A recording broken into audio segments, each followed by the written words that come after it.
नमस्कार, जय जोहार, जय छत्तीसगढ़ संगवारी हो।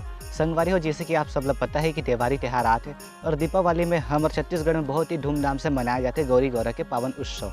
तो यही पावन अवसर पर दोस्तों हम आप मन पर लेके आन ये गौरी गौरा के गीत। अगर वीडियो आप मन ज़्यादा से ज़्यादा पसंद आए तो वीडियो ला लाइक कर दो, शेयर कर दो और आप मन अभी तक हमारे चैनल सब्सक्राइब नहीं करे हो तो सब्सक्राइब कर दो।